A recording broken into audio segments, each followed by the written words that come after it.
Bon, moi, très honnêtement, je suis un peu perdue parce que j'ai pas l'habitude de voir du slam et avec mélangé avec l'islam. Pour l'islam. Ouais, du slam pour l'islam ou avec de l'islam, voilà. Je veux dire, c'est déjà ce concept qui me séduit pas beaucoup. Et en fait, je n'aime pas l'amalgame qu'on fait très souvent. Souvent, on associe le rappeur à quelqu'un qui vit de façon mauvaise, quoi, qui vit de façon anti-islamique, entre guillemets, ou anti-préceptes religieux. Et ce sont des clichés. Il y a des artistes qui vivent de leur art et qui sont très pieux et qui ont des vies rangées et qui ne boivent pas nécessairement et qui ne sont pas nécessairement en train de sortir avec toutes les filles qu'on voit dans les clips. Donc, je vois pas trop, enfin, comment on peut soutenir que être rappeur signifie nécessairement vivre de façon mauvaise. On a assisté au même genre de phénomène dans la mode où des gens disent qu'ils étaient un petit peu dans le shaitan, dans quelque chose de mauvais, et que donc maintenant ils vont arrêter, ils vont passer dans autre chose. Ce sont des clichés. Il y a des gens qui sont pleinement artistes, rappeurs, danseurs, chanteurs, tout ce que vous voulez, mannequins, et qui vivent de façon extrêmement saine et qui n'ont pas besoin nécessairement d'un marabout qui doit leur dire, vous savez, vous devez faire ci ou ça, et qui savent pertinemment qu'ils doivent prier, qu'ils ne doivent pas traîner, qu'ils doivent respecter telle et telle chose, qu'ils ne fument pas, qu'ils ne boivent pas. Ce sont des clichés, en fait. C'est la seule remarque que j'ai envie de lui faire, c'est que je ne veux pas qu'on tombe dans le piège du cliché. Que nécessairement, avant j'étais quelqu'un de mauvais, maintenant je fais du slam islamique, je suis quelqu'un de bien. Je crois pas en ça en fait.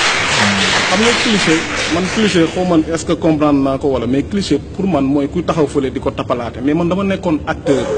bu dund ci biir jaxasoo ak bu baax milieu bi.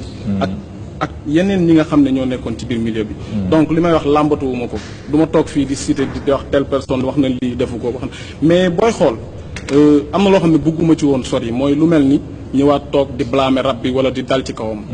mais il faut ñu waxante dëgg xam nga kiy jóg julli jot mu dem si jàkka ji julli mënul bokk ak ki nga xam ne bu guddi jotee si soirée yi lay fanaan ba du julli fajar.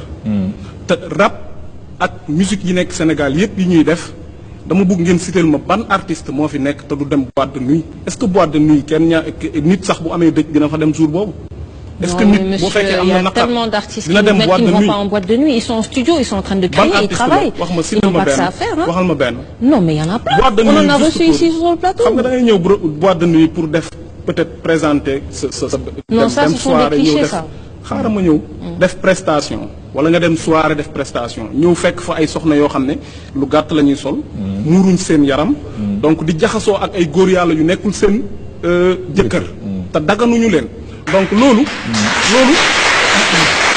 xam nga loolu man suñu waxee ne maam xaa mooy ñëw tey tel boîte de nuit wala tel kii pour def soirée hip hop wala genre suñ tafee foofu sama kii benn xale bu jigéen xëy na man maa tax mu déplacé wu beneen xale bu góor man maa tax mu déplacé bu ñëwee lu ñu fa def est-ce que man sama responsabilité dina si génn mais est-ce que man dinaa ci génn.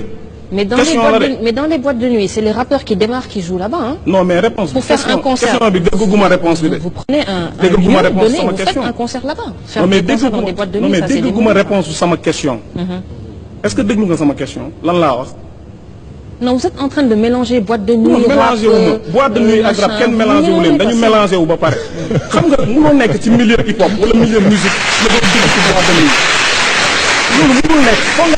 Alors, il faut que vous disiez ça à de grands artistes qui n'ont même plus le temps d'aller jouer en boîte de nuit. Si vous leur demandez de jouer dans des boîtes de nuit, ils vont même refuser. Grand artiste mooy lan xoolal boîte de nuit. xaaral ma ñëw parce que boîte de nuit non monsieur dina dem cosaan.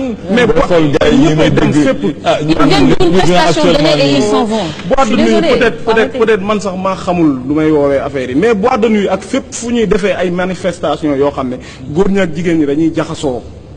heure julli bu jotee kenn du julli respecté wuñ dara li nga xam ne nii moom la. donc vous n'êtes pas fait pour être artiste alors vous n'êtes pas fait pour être artiste. waaw mais loolu sa xalaat lay. tu es en contradiction avec ce que tu dis hein. Tu dis que les artistes ils vivent leur religion comme il faut et maintenant toi tu fais la contradiction de ton propos. Non. il est en train de dire que non man awma envie sax nekk artiste man li ma bëgg mooy nekk jullit man dama bëgg a nekk jullit mais bëgguma nekk artiste bëgguma nekk leneen lu dul jullit donc artiste mooy lan vous êtes en train de dire que vous ne pouvez pas jouer dans un endroit où les hommes et les femmes se mélangent. non jamais de la là vous pouvez pas bàyyi naa ko léegi ah mais donc vous ne pouvez fu pas may toog ay soxna dañuy toog ne la muuru góor yàlla yi toog ne la ku nekk teel sa bopp bu may def ay kàddu ma def ko ku mën a jëriñ teewul mu mu toog teewul mu tu vas mettre son grain de sel. maa ngi jégalu amul benn muskil